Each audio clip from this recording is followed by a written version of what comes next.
Hey guys, I'm JanetOnOccasion, and today we're playing some more Daemonhunters, or at least I was 2 weeks ago, but, you know, we're covering more Daemonhunters. So this one is a lot of fun. This is the boss battle, and it's a heck of a boss. He's a peckin' chonker, this guy. So here you can see we have our boys, we're ready to go. Slightly different equipment this time, as you'll see when we get there. God, I love the atmosphere, and I love the what do we call that? Because it's lightning strike, isn't it? The teleportation chamber. Committing a lightning strike. You see, our ship is actually slightly damaged, which I don't know how that happened. But anyway, off we go on the mission. Any second now.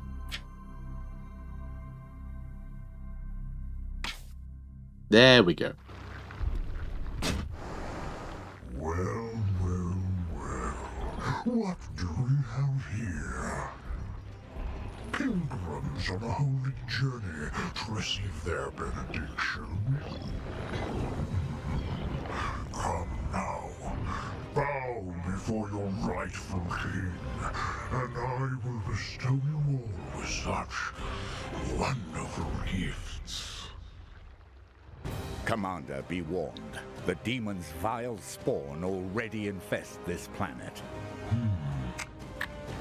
Such an ungrateful tone wins its way from above. This one I sense despises my loyal flock unfairly.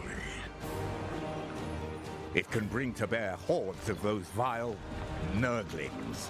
You must be wary. If you would not accept what I offer, then I must regretfully request you depart my realm. No? A pity, but you will make a fine sop for my nephews. They are always ever so hungry. So there we go. I need to subdue him. We need to kill him, guys. We need to kill him. So, yeah, you can see here now. This is what I was talking about in the previous episode, about how the environment really just shows that sort of decline of the environment from normal, you know, Imperial city, you know, a city of the Imperium, to nightmare fuel. It's a horrible, creepy, Nurgle light mess, which I think is really cool. I love it. You know, really shows the atmosphere. It really shows that decline. It really shows how serious the situation is getting. Environmentally, it's a simple thing. You know, it's sort of an expected thing, but it's hit that that sort of it's reached that bar, should we say, which I'm happy about. So I'm moving out. I'm trying to avoid the lakes of pus or whatever the heck that is. Could honestly just be Mountain Dew, which of course we'd want to avoid anyway. You know, horribly corrosive stuff. It's gonna kill you. And so you can see that these little things over here, these are Nurgling spawns. So if we leave these, Nurglings will spawn, and they'll help bog us down. So that's not good. You know, we don't want the boss to have more allies, because he's a big old boy already, and we really don't want to make it any harder than we need to. So here I'm going to use Cybolt. This will actually add bleed if I use this attack, although I think I'm considering whether to spend the willpower this early, and I realise, you know what, if they spawn more units, that's going to be a bad thing. But of course, it's immune to bleed. Of course it is. Grr. It's a plant. Plants don't bleed, although it's also got a mouth, so, I mean, who can say, really? Well, the game can. It says that they don't. So we'll just have to take its word for it. Why would it lie to us, you know? Why would it lie? So I'm trying to take that out. And this guy, our Purgator, Ector Storm, he has a flamer. He's got a flamer this time, which is very cool. Very cool indeed. So I'm going to move him out. And of course there are a couple of Plague Bearers over by the boss as well. Those I don't think respawn, so I don't think I have to worry about them showing up again and again through these spawners. But I can't be entirely certain. So here I'm using my flamer, and it seemed that he was just out of range or something. I'm not sure. It looked like it would hit, so I don't really know. I don't know if that was a bug or I was being stupid, but even looking at it now, it does look like I should have hit that, so I'm not really sure what the issue was. But anyway, here he comes. You can see he actually destroys any terrain. So any cover that we could have will be gone. And that was him. Commander, these Nurglings may seem a minor pest, but they will fast prove overwhelming. Sure will. Notification. The source of these abominations have been codified as spawners. They must be purged. Come, my nephew. Don't be shy. I've claimed as I have some new playmates for you. See, a very busy map. There's a lot going on, which is a little bit frightening. A little bit frightening indeed. But as I was saying, we saw him just suck in a Nurgling from over by the spawners, and then he's used it as ammunition. Kind of like Kugath can throw Nurglings at you. So here, just like the grenade effects in the previous map, it's a great way to deny you the space to stand still. So you have to get out of the way of the blast radius, but you have a turn to do it. And so it forces you to move to new cover, waste AP on movement rather than just focusing on continuing to shoot or, you know, turtling up. I think it's really good. I really like that as a mechanic. Purge them all. Yeah, purge them real good. So here, I have no idea where the hell to move. Because, again, there doesn't seem to be cover anywhere. I don't know how much cover I need, really. It doesn't seem there's a lot of ranged units around the place, but I don't know. I'm fighting a big boss. I'm trying to be a bit careful. A little bit. And here you can see there is a fire bowl. And I get to choose where that's going to land, which is very, very fun. So I hadn't really been using the environmental hazards all that much in the previous two matches, but that's really fun. You know, I really like that we can do that. It essentially gives you more tools than your characters would have, which I really like. Just anything that gives you more options, how to deal damage or, you know, deny sort of space for your enemy or whatever, like anything. There's so many different things you can do with sort of environmental effects that you can't normally just have in your tool belt when you come into a battle. You know, very conditional effects depending on where you are. So, you know, it gives you a lot of interesting opportunities. So here I'm thinking I can hit it with a grenade, and I can just about. But then also might be worth getting rid of these chumps. Oh, and I believe it's Q and E to rotate the camera. I think the same as XCOM, which is nice. So it all feels very intuitive. I didn't really struggle to play this game at any point. It just used all of the muscle memory that people who enjoy this genre have developed playing other games of this genre. It's really good. I know I've been banging on about that, but I played a lot of tactics games that just needlessly try and reinvent the wheel, and I'm a bit sick of it. I'm an old man. Just give me the thing that I expect it to be, okay? Like, that games have a patois. Every genre of game will have its own, you know, sort of shortcuts. Like, a lot of third-person shooters are adopting the triggers for attacking now because people are getting used to that from playing games like Dark Souls. You know, it's, yeah. It's just good. Use popular games as a basis for your control schemes. And this game is doing it. This game is doing it. It doesn't have the ego to pretend like it is going to be the one setting the trend. I like it. So, got rid of one of those plague bearers. Real easy. They chop up lovely. Not quite sure what to do about him, though. Oh, that's right. Jump into the fire. We'll be fine. It's just a bit of fire. Now let's finish him off. Perfect. Oh no.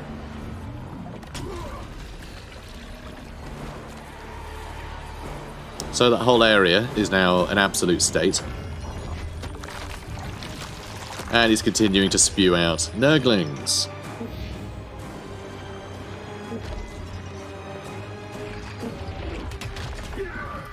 And then he slaps us a mile away. Just a mile away. Which, again, I think is really fun, because it means you have to keep re-navigating this, like, spider web of poisonous streams. you know, as he sort of punts you away from him, which is really good. Like, it buys a lot of time for him. It denies you the ability to attack him so much on each turn if he keeps pushing you away like that. And it buys more time for all his Nurglings to show up and grab you like that. You see they did a bit of damage there? And they're not even targetable. Like, they just fill the map and swarm you. Which I think is really interesting. I like that they're not just something you can shoot, because it means that it really is just sort of a damage over time effect. And it's something that he can use as ammunition. You know, the boss can use as ammunition. And it's something that you're not going to waste your time attacking when there's, like, actual enemies to attack. So it doesn't just create, like, infinite enemies to have to deal with when you only have so much AP. So it becomes a nuisance that you need to address. But they act more as ammunition than actual enemies. Which, I think is clever. I think it's a clever way to use Nurglings. You know? It's a clever way to make them a threat, but not an actual enemy. Not on par with everything else. Oh, also, if you do set fire to a whole area with a flamethrower, it does kill all the Nurglings, even though they aren't directly targetable. So you can still be quite strategic about, you know, big AoE attacks for clearing them out, even though they aren't proper enemies. Which I think is really cool. Impressive tactics. We must Thank you. all in purifying flame. So we've just set everything in place. And now we're going to reload because we used all of our ammunition doing that. Yes, Commander. One of our guys is miles away. That's our apothecary. So if we want to get some healing, we're going to need to get him closer to the front line. So we also have Scourging, which can do some bleed. You can see our enemy, this boss, has 99 health, which is a lot of health. You know, we have to hit him a lot. Certainly a lot more than we've had to hit every other enemy. And so here we go. I decide I'm going to try and stack some bleed on him. There we go. Because when you've got something with that much health, any damage over time is quite useful, you know. And now I'm trying to work out how to avoid all the Mountain Dew.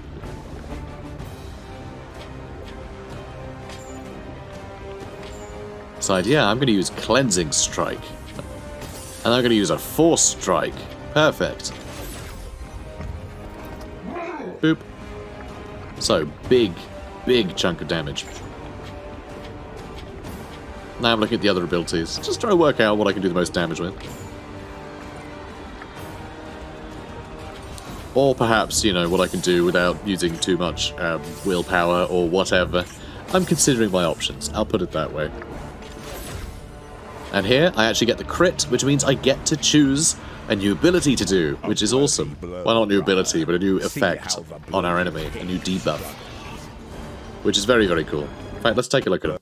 So what's interesting is that these do actually change. I do get crits on this guy later, and it gives me different options.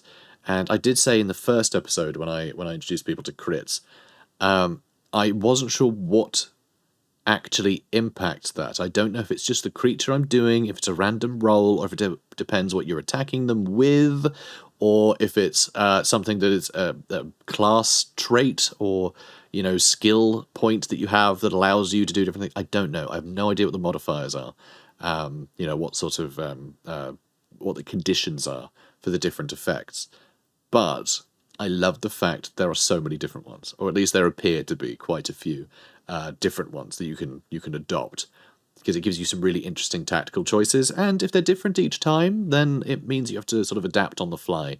So you don't just do the thing that you know will get you out of a bind. You do whatever you think will kind of most keep you going, you know, which I think is really cool. You see, I immobilize him. Brother, see how the bloated pig struggles. And the reason I picked that is because he just stood in the middle of a just flaming hellstorm. So I figure making sure he stays there would be useful to me. And certainly felt quite useful. And now I'm going to attack him again. So another 10 damage. So he's down to 68 health, which is insane how much damage we've done in quick succession. See, I did say 99 health, like, oh my god, it's so much. And yeah, it certainly is, but this is a power fantasy. We're Space Marines, guys. We are no pushover. So here, I'm actually using the teleport. Efforts are futile. Repent this foolishness and accept my benevolence. So here I'm going to use the warp charge so we get better bleed, and I get the chance to immobilize him again, or silence him so he can't use psychic abilities, which I'm not really sure if that's going to affect anything he's got. I have no idea. But the fact I can do it on him means I gave it a go. We'd already immobilized him for a turn. And the bleed is going. And now I'm going to use Full Strike again. Except I'm not, because I have no willpower left. See at the bottom left, there's health and willpower. And here, there we go. Look at this. Look, so we destroyed this, right? So I think this might be what happens. I think because we silenced him by destroying a component of him. And after we'd done that, it then opens up additional things that we could destroy. So I don't know if it's something akin to, like, Horizon, where you're lopping body parts off your enemies, but these additional options, I think is really cool. I really like this. I can't wait to explore this in more detail.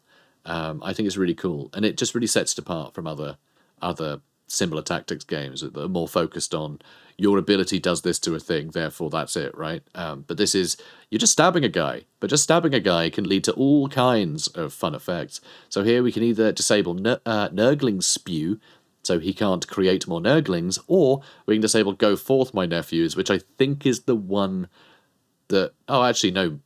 I think that's the other way around. I think Go Forth might be the one where he creates more Nurglings, and this one might be the one where he spits them like a mortar, I think. But anyway, either way, we can disable stuff.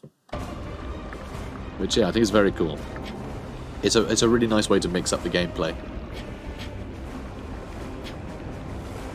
And yeah, you can see here, I am trying to work out which one is which, so I just pick one. Get down to 49 health now, get some good damage into him. But, oh, no, it's not his turn just yet. Phew.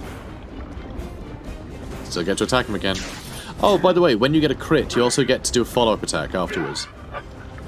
Which is very nice. So that's his way of sort of doing double damage, which I rather like.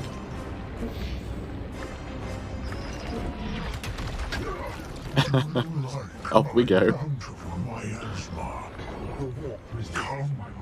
Stay a while. It will be with a blessed power. And so now, I hate to say it, but this is where the game gets stuck. Yep, the game gets stuck here, and I have to ask them to reset the level. So this is something that only existed in this demo version, apparently. And yep, they were just hoping it wouldn't crop up, but for me it did, because I'm lucky like that. But, luckily, I did have time to play it again, so I'm going to skip ahead.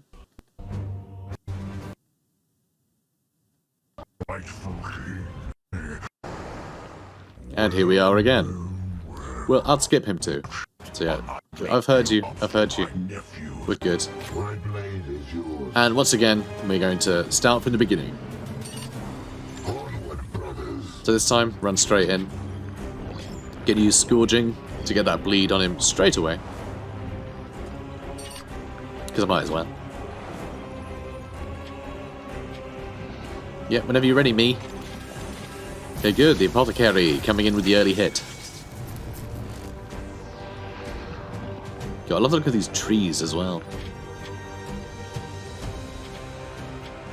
And there's also some pews. Is this in a cathedral, do you think? I mean, everything looks a bit like a cathedral in Warhammer 40k. It's either a cathedral or it's a factory. Or it's a giant grey habitation block. I know in episode 2 of this this demo preview, I did say that it was all factories or habitation blocks. I, of course, forgot cathedrals. I forgot that one. But anyway, yeah. It's a cool aesthetic. It's a cool aesthetic. And so once again, I am trying to shimmy around outside. And we're going to try and destroy that a little bit better this time. Just going to start blasting. It will be done. And there we have it. Good start.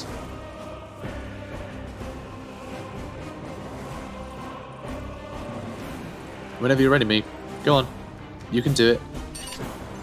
Oh, also, one thing. Hang on a second.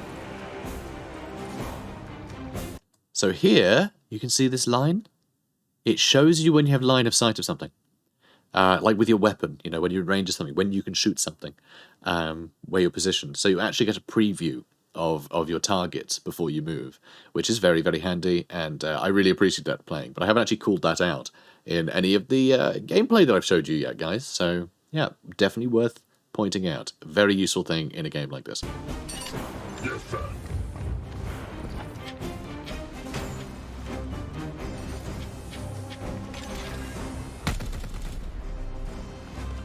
God, that thing's grotesque. Darling, that would have served the sacred birthing ground. I can kind of understand why he's annoyed. Purge them all. Good work, Commander. Kill all the babies. It's a tough old universe, isn't it? So here, I decide that I'm going to ignite all the area in front of us, so he has to walk into the flames. And if he doesn't walk into the flames, he has to walk around it, will waste up all of his movement, and we get more opportunity to fire at him with our various guns and such.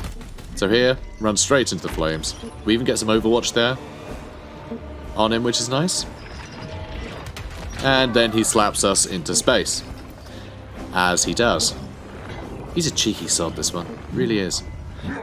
But you can see damage is ticking, so you can, well, I say you can see it. So here, right, here you can see his damage ticking, see? See, he's taking some damage there. We couldn't see it on him because I think it was happening above his head and he's too big. So hopefully that'll get addressed. You know, hopefully there'll be like a it'll try and put the damage figures above the head, but if it doesn't fit on screen, it'll be lowered. Hopefully that'll be something that's addressed, because otherwise you just don't know they're taking damage. But he did. It said in the little preview over here. I have some new playmates for you. Oh, more Nurglings are swarming, guys. More Nurglings are swarming.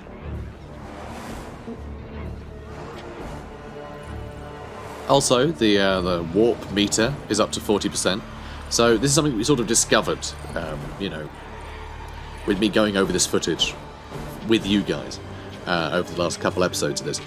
So when that gets to 100%, it basically triggers a negative effect of some kind. I'm sure there's many different effects that can occur, but it'll trigger a negative effect. But every time we use our psychic powers, we use a bunch of our willpower to, you know, sort of channel the warp to augment our abilities, because we're all psychers, you know. It'll actually increase that because, of course, you are drawing chaos towards you when you are channeling, you know, these psychic energies. It's all just channeling the warp, so you're actually more likely to sort of fill up that meter and trigger these negative effects, which is really cool. It's a really interesting balance. It's really fighting fire with fire, which of course we are also using fire, but this one's a metaphor. Yeah, see, here's some actual fire. The other one's a metaphor. The psychic stuff, that's the metaphor. This one will fall. You're welcome. So yeah, kill him as well. Oh, so you might notice the flamer has 2 attacks. So it has the one that just ignites the floor like we did before, and then it has just the normal flamethrower attack, which doesn't stick to the ground. So one is like an area denial, damage over time thing, and one is just an attack, which is rather handy. So here again, I decided to use, well, I'm toying using Flames of Purity, which is the, you know, that is the depleting all ammo, covering the ground in fire thing. So I decided to do that.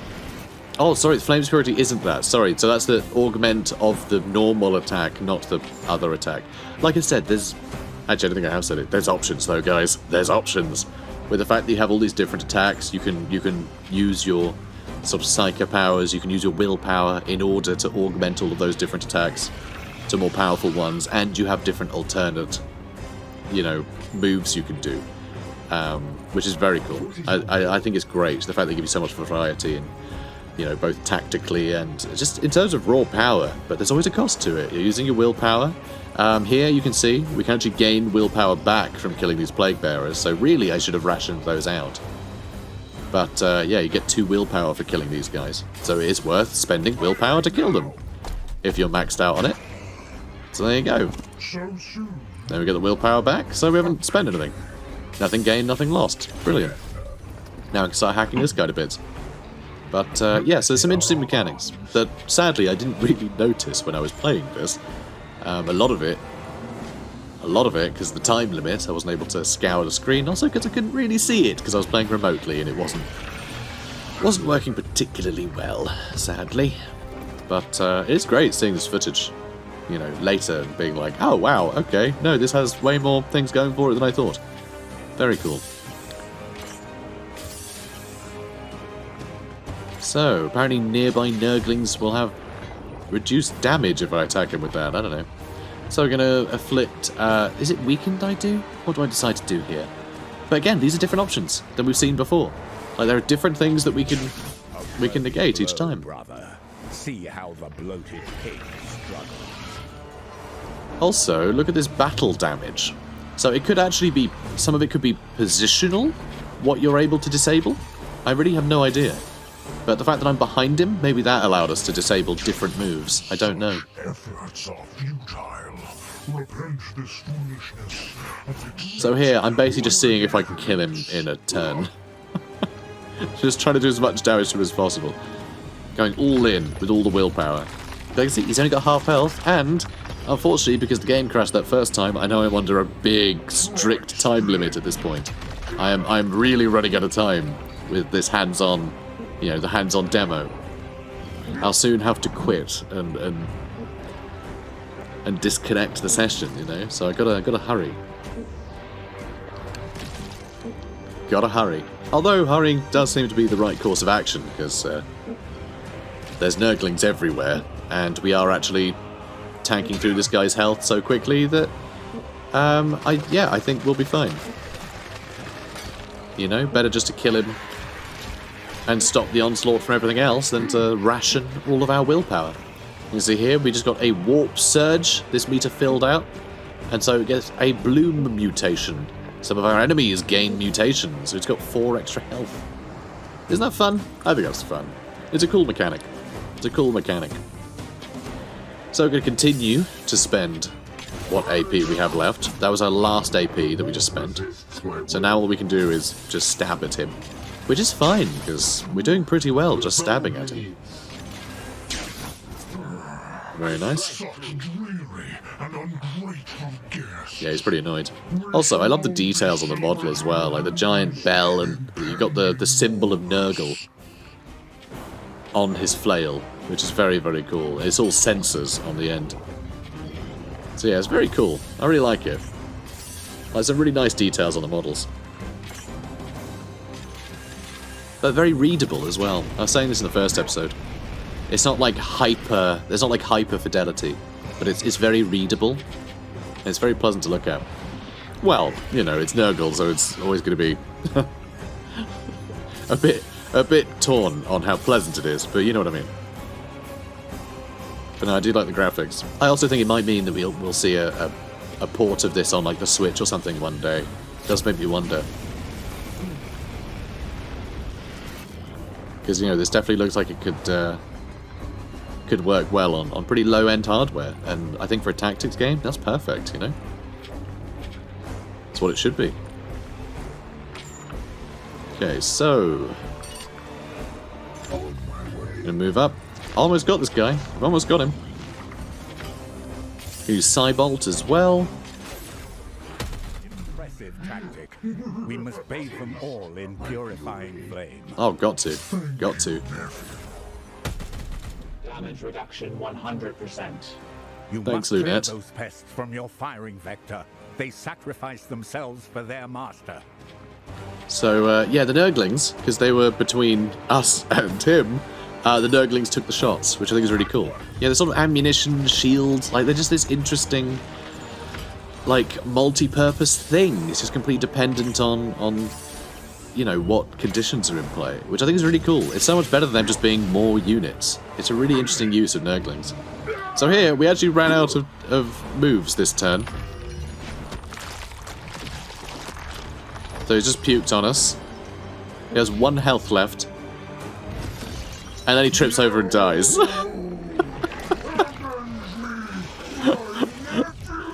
No! I hurt my knee! The Reaper is purged. Our duty fulfilled. Concern. Just the best ending. But no, it was the bleed damage finished him off. But it really just looked like, after all that, he just tripped and grazed his knee to death. Those foul spawn will not survive long without their broodmaster. Yes, truly. We must recover the Prime Seed and pursue the others. Denial.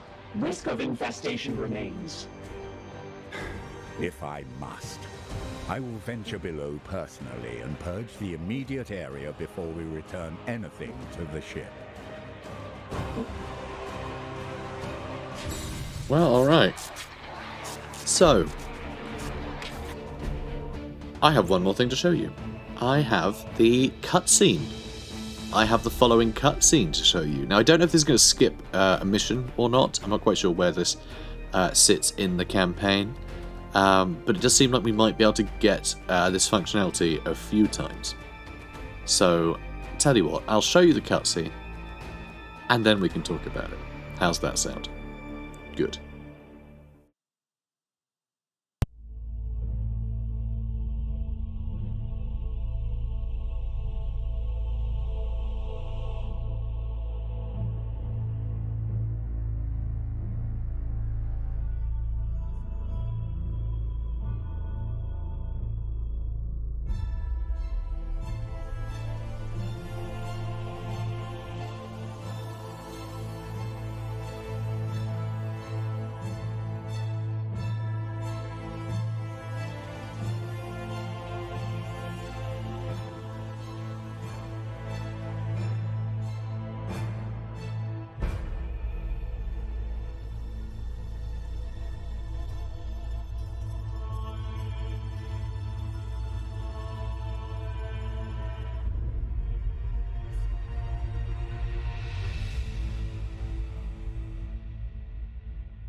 So that, guys, was an Exterminatus.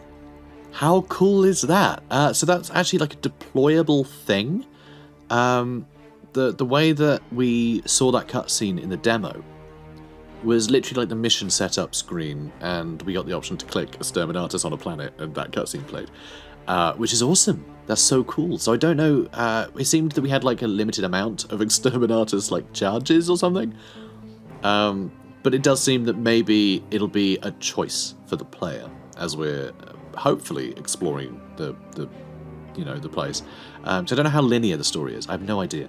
I have no idea if it's going to be completely linear or if we are literally going to be chasing missions around sort of a galaxy map, and as chaos corruption gets too high on a planet, then we go, all right, Exterminatus time. Like, I don't know if that's going to be the dynamic or not, but it definitely did seem like that was a resource that we had at our disposal, which is very cool, because I don't think I've seen any Warhammer 40k media that has actually shown an Exterminatus.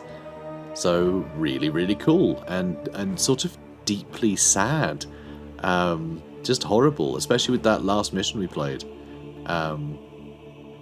Like that guy, I can't remember his name already. I've forgotten his name. But anyway, he said, "Oh, I'll clear the place myself if I have to."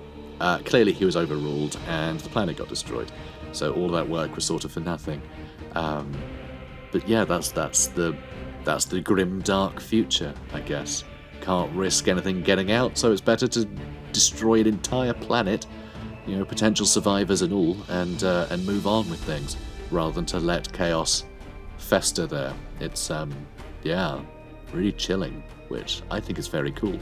It makes me think that they're really leaning into all of the most sort of dire situations for the Daemonhunters here. They're really exploring the darkest facets I guess, of the setting, while also indulging the whole power fantasy thing. It's got both of those things covered, which I think is really cool. So very much looking forward to playing more of it. One more thing that will be just something to hold on to be like, ooh, for potential DLC and stuff in future. So the tutorial, I can't show you it. You know, it wasn't recorded, but I played it, and I can't tell you the story of it, but it had corn demons in it. It had corn demons in it, so there is potential that we might see them in future. So that's something good to hang on to, I think. I don't know if they'll be in this game, like, you know, in random missions we'll come across them, or what. I have no idea. But the fact they're in the tutorial makes you think, oh, maybe it's not going to just be Nurgle then. But I honestly have no idea at all. But I can be excited at the prospect. But I'm pretty happy with the state of things generally, just fighting Nurgle. Like, there's a lot of variety. Their use of Nurglings I think is really cool. All the different cultists, random wizards, the huge extensive arsenal that our squad appears to have. You know, the potential for picking up new weapons and abilities, the random modifiers you can apply to your own missions. In order to get big rewards, you know, and then potentially spending those rewards on things. Like, there's so many facets of the game that are yet to be explored. But I'm seeing a lot of potential, and the core gameplay, I think, is basically just, you know, if you like XCOM, it's XCOM, but Warhammer. But then there's also a bunch of other things in the formula that have been more fine-tuned to cater to a squad of Space Marines as opposed to, you know, a bunch of, I don't know, humans fighting off an alien invasion or whatever, even though it is much the same when you break things down. I think it's really cool, so I'm very excited at the prospect of playing more of this, and I will definitely be playing a campaign when I can get my hands on the full game, which hopefully will be sometime before release. I'll let you know when. Well, I mean, you'll see it on the channel. Just comment, like, subscribe, you know, do all the YouTube stuff, you'll see it. But I'm definitely going to play a campaign. I'm really excited to play it, because I love XCOM, and I love Warhammer. It's Warhammer XCOM. Brilliant. Anyway, guys, so yeah, comment, like, subscribe. I'll see you in the next one. Take care. Bye.